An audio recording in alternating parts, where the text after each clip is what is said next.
Viana do Castelo, a small port city in northern Portugal, lies along the Atlantic Ocean. Here, the wind always blows fiercely. The wind shakes the old roofs of the city and weaves through the narrow alleys, brushing against people's collars. Tourists enjoyed this wind, calling it the scent of the free sea, but for Lucas, this wind always carried the smell of poverty. Lucas is 15 years old. His father was a fisherman. He loved the sea and was not afraid of it. But there were many days when the sea did not return his love. On a winter night when the storm was raging, my father did not come back. Since that day, Lucas's house felt as if the wind was howling even louder. My mother could not bear the absence of my father. My body got weaker, and the hospital bills kept increasing. Lucas had to rush to the port right after school to find small jobs.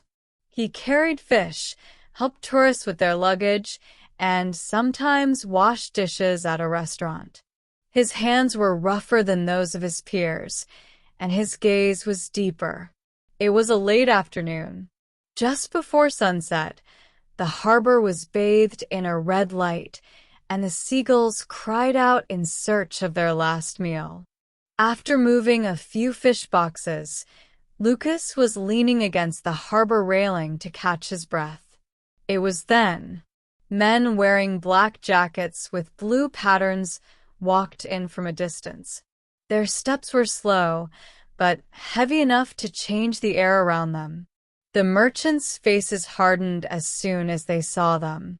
Some bowed their heads, while others trembled as they took out their wallets. Lucas held his breath and watched the scene. "It's late this month," one of the men said in a low, rough voice. As the old man was about to make an excuse, saying, "The number of customers has decreased, so just a little this month," the man grabbed the old man's collar and threw him to the floor. "Did we reduce the number of customers? No, right? Then why is the money decreasing?" The old man handed over a few crumpled bills with trembling hands. The man accepted it with a sneer and kicked the old man's side with his foot. Lucas's hands trembled as he watched the scene. It wasn't because of anger. It was because of helplessness. He thought, "Why can those people do that? Why is no one stopping them?" And soon he realized the answer. Money. Money moved them, and money silenced people. That night, Lucas returned home and, after confirming that his mother was asleep, sat alone in the small room. On a shabby wooden board that could barely be called a desk, there was an old notebook. He picked up a pen and slowly began to write. "I will become rich. You need money to protect what you have. One day, I will end the darkness that weighs down this city."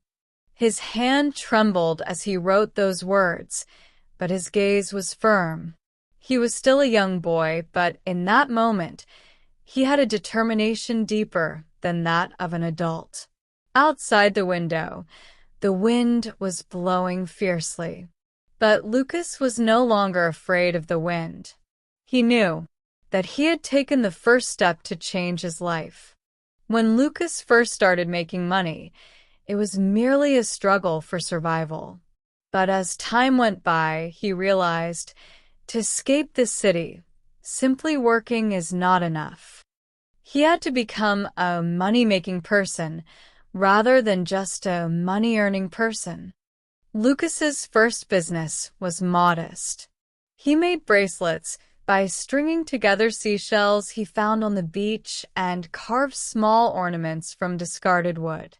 At first, the tourists just looked on, thinking it was cute, and there were hardly any locals around. But Lucas thought about it every night while making bracelets. Why aren't they selling? What do people like? He began to observe the behavior of the tourists. what color he likes, what designs he lingers on, and at what price range he opens his wallet. He recorded everything in a small notebook. A few days later, he changed the color of the bracelet, altered the shape of the accessories, and adjusted the prices. And surprisingly, they started to sell. The money he earned on the first day was only a few euros, but Lucas held it in his hand and stared at it for a long time. To him, that money was proof of possibility. Lucas soon realized, there's a limit if I only sell in this small town. So he bought a used smartphone and signed up for an online secondhand platform used throughout Europe. He took photos, wrote descriptions, and set prices. At first, there was no response, but he did not give up. He took brighter photos, wrote more kindly descriptions, and packaged the delivery with more care. And one day, the first order came in. He couldn't sleep that night. It was hard to believe that the item made by a boy from a small town was being shipped to a city in Germany. After that, the orders gradually increased. Lucas worked at the port after school, packaged items at night, and created new products in the early morning.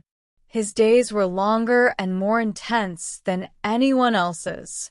One summer day, an elderly man with silver hair stopped in front of Lucas's stall. He looked like a tourist, but his gaze was sharp and deep. "Did you make this yourself?" "Yes, I made it myself." "What's the price?" "It's 15 euros. You shouldn't sell this for 15 euros. Lucas was taken aback. "Is it too expensive?"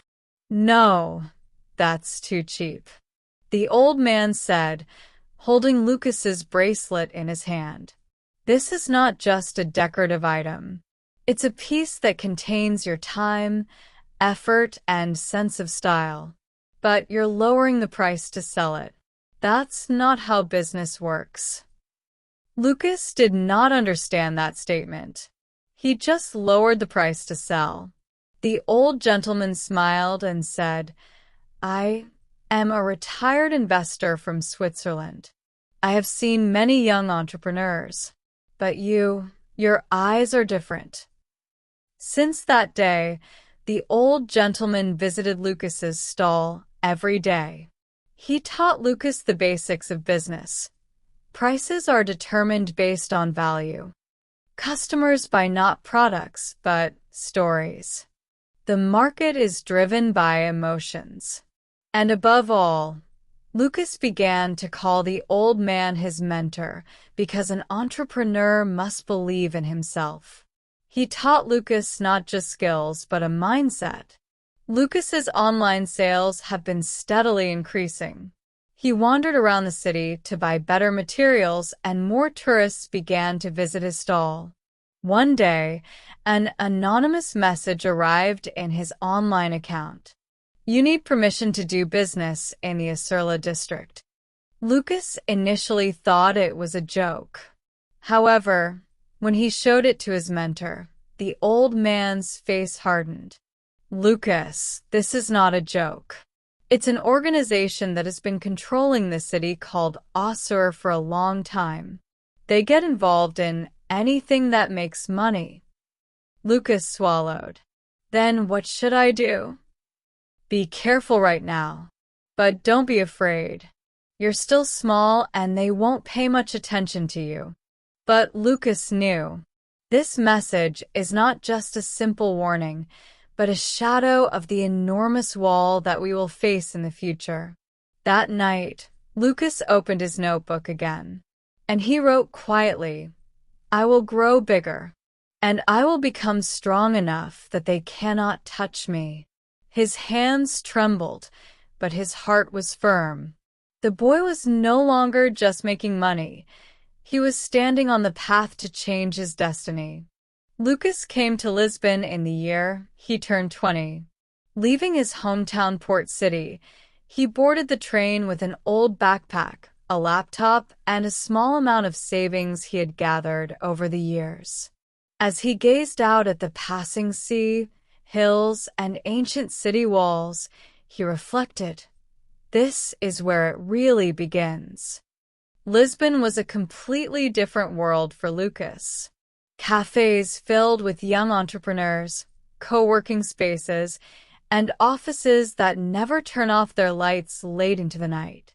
There, Lucas realized that he was no longer the poor harbor boy, but an entrepreneur diving into the European market. His idea was simple, but it accurately read the times. In line with the eco-friendly energy transition policies being promoted by various European countries, Lucas developed an energy-saving device that small shops and households can easily install. The price was affordable, the installation was simple, and the effectiveness was guaranteed. The first customer was a small cafe. The cafe owner hugged Lucas, saying that their electricity bill had decreased by 20% a month later. The rumor spread quickly, and Lucas's startup became a hot topic among young entrepreneurs in Lisbon. The company grew faster after being selected for the European Union (EU) Green Support Program. Investors came, and Lucas poured everything he had learned into growing the company. He was no longer the boy who made bracelets. He was a young CEO with the potential to shake up the European market. However, as success grew, darkness also approached. One day at 3 a.m., the company's server suddenly stopped. The development team was flustered, and Lucas rushed to the office as soon as he woke up. A strange message was displayed on the monitor. "We know who you are. The tree that grows in the region of Osur will eventually be cut down." Lucas felt as if he was losing his breath. He recalled the anonymous warning message he had received back in his hometown. "No way, is this it?" He immediately called a security expert to recover the server. However, after that day, the company continued to face mysterious cyber attacks. Customer data was safe, but the frequency of the attacks kept increasing. A few days later, a scabbard with a blue pattern was placed in front of Lucas's apartment door. There was no sword. Only the scabbard was there. It was a clear message. The sword has not been drawn yet, but it can be drawn at any time. Lucas couldn't say anything for a long time while holding the sheath.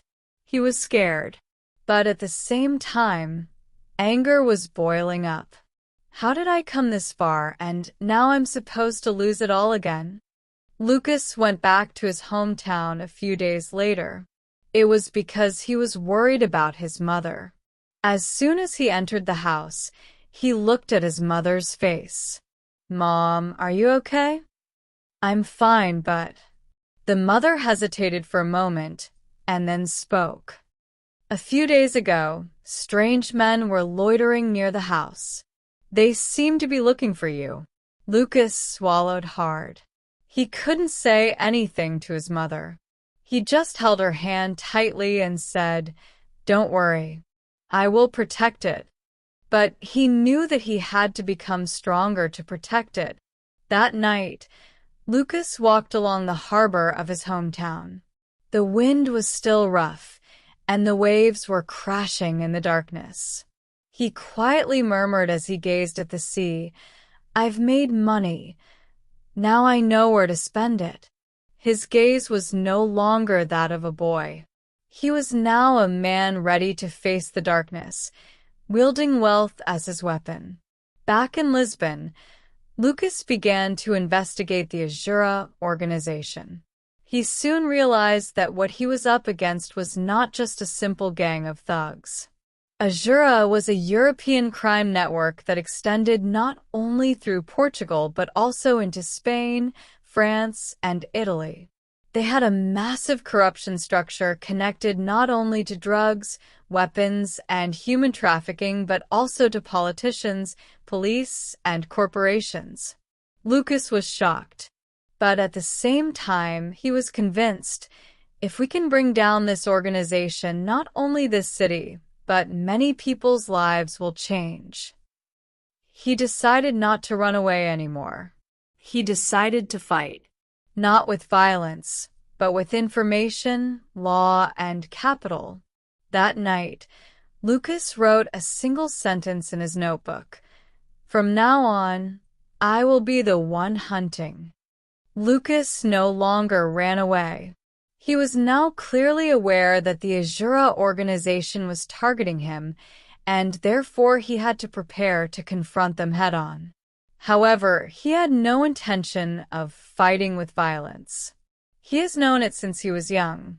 Violence ultimately leads to violence, and in the end, nothing remains.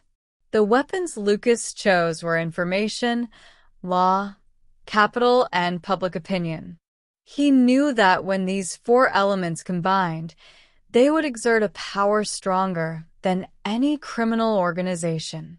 Lucas called Marco, the company's top security expert and a former hacker.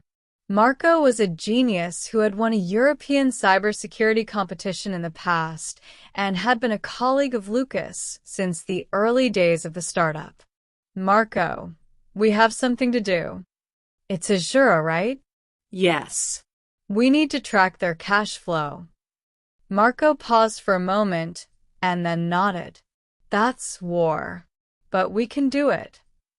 From that day on, Marco and Lucas tracked the organization's financial flow day and night. Azura was laundering money through various banks in Europe, and the process was complex and sophisticated. However, Lucas did not give up. He had learned something since the days he sold bracelets in his hometown. A system created by humans can ultimately be breached by humans. After weeks of tracking, they discovered a decisive pattern. A bank branch in northern Portugal, a small investment company near the Spanish border, a real estate developer in southern Italy, and a high-end art auction house in Paris, France, were the money laundering routes for Azura. Lucas organized this information and anonymously reported it to the EU Financial Supervisory Authority. He did not reveal his name. It wasn't the right time yet. Lucas began to look for someone within the organization who harbored discontent. He analyzed the behavior patterns of Azura, and in the process, one name kept coming up: Miguel. Miguel was a middle manager in the organization, and there had been rumors that he was feeling uneasy about the organization's methods in recent years. Lucas approached Miguel cautiously. He started with anonymous messages instead of meeting in person. Don't you want to share the truth you know with the world? At first, there was no response. But a week later, Miguel sent a short message. Let's meet. The two met at an old cathedral on the outskirts of Lisbon. The inside of the cathedral was quiet, and the light coming through the stained glass illuminated Miguel's face. Who are you? I am the person you were looking for. Do you think you can bring down Azura? It is possible if you help me. Miguel stared at Lucas for a long time. His eyes were filled with fear, anger, and hope all at once. Okay. I'll help you, but there are conditions. Go ahead, I'm listening. My family needs to be protected. Lucas nodded without hesitation. I promise. From that day on, Miguel began to pass internal documents, financial flows, and the locations of key figures to Lucas. That information was like a bomb. Lucas decided to move the international media to the next stage. He secretly met with influential investigative journalists in Europe. One of them was Elena, a journalist from the BBC. Elena was one of the top journalists in Europe when it came to uncovering corruption and crime, and Lucas handed her all the materials. After reviewing the materials, Elena said, "This is a story that could shake all of Europe." So, you are needed. But it's dangerous. I'm already in danger. Elena smiled. All right, let's do this together. She spent months analyzing data, interviewing Miguel, and uncovering the organization's realities. And finally, a documentary exposing the corrupt structure of Azura was completed. As the broadcast date was set, Lucas felt nervous. He has now embarked on an irreversible path. Azura has begun to move. Lucas's car was found just before it exploded, and an intruder attempted to break into the company building. Miguel's family has started to be monitored. However, Lucas had already anticipated everything. He strengthened the security team, distributed the company's data across overseas servers, and moved Miguel's family to a safe place. And finally, he mobilized politicians and civic organizations. He revealed how Azura destroyed the local economy, how they exploited people, and how their corruption was undermining European society. The city began to boil over. Citizens took to the streets, politicians were under pressure, and the police could no longer turn a blind eye. Lucas spoke quietly. It's time to end this. The fall of the Azura organization did not happen overnight. But the beginning was clear. It was the moment when all the pieces prepared by Lucas came together, and those pieces spread across Europe like a massive explosion. The documentary produced by Elena was broadcast simultaneously on major European networks. The title was simple. As the broadcast began, viewers across Europe were shocked.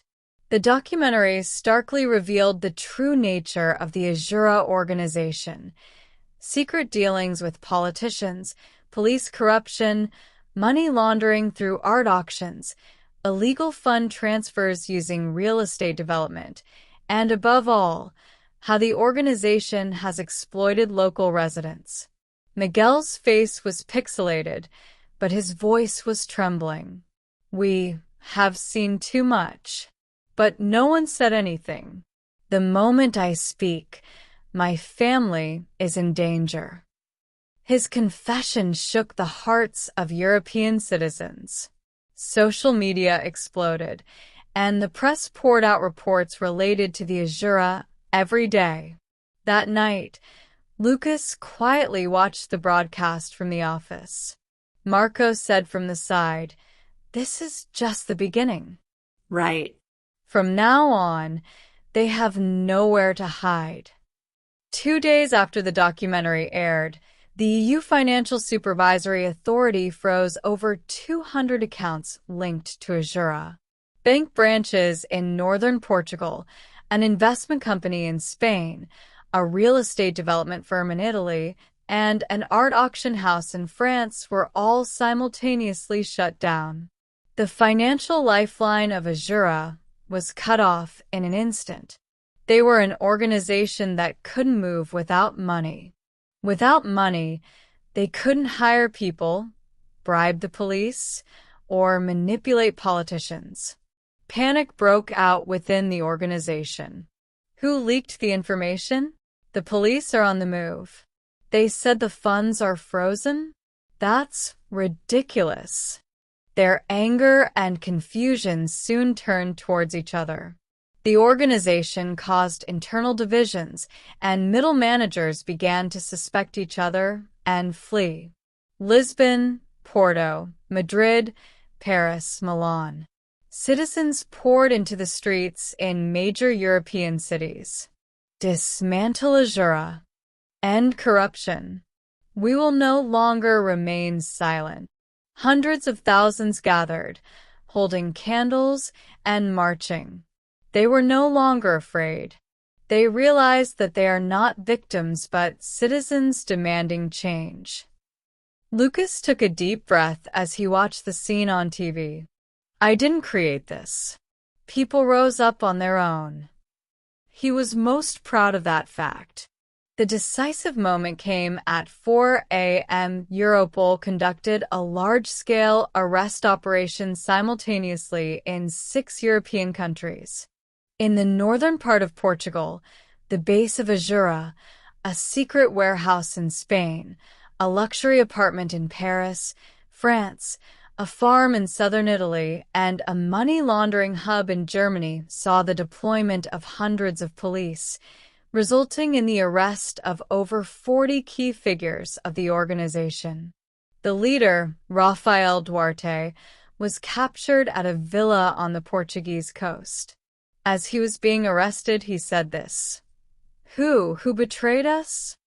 No one answered that question. But Lucas knew. It wasn't betrayal. The darkness you created has collapsed on its own. After the collapse of the Azura organization, the media began to seek out Lucas. The young CEO has taken down the crime organization, the new hero of Europe. Where is he? However, Lucas did not reveal himself. He declined the interview and did not take any photos. He said, "This wasn't my fight. This was a fight for the city and a fight for the citizens." He quietly went back to his hometown. When his mother saw him, she shed tears. "Lucas, I'm glad you're safe." "Mom, it's all over now." Lucas established a small foundation in his hometown port. "We started a project to support fishermen's equipment, create a youth entrepreneurship program, revamp the port into a tourist destination, and revitalize the local economy." He left to make money, but the reason he returned was for the people. One evening, the red sunset painted the harbor. The wind was still rough, but it no longer carried the scent of poverty. Lucas stood at the end of the breakwater, looking out at the sea. Next to him was an old notebook. The sentences he wrote when he was 15 remained unchanged. "I will become rich. You need money to protect it. One day, I will end the darkness that weighs down this city." Lucas smiled quietly. "I built wealth for myself, but I used strength for everyone." And he slowly closed the notebook. A new wind had begun to blow. That wind no longer shook the boy. He had now become an adult who protects the city.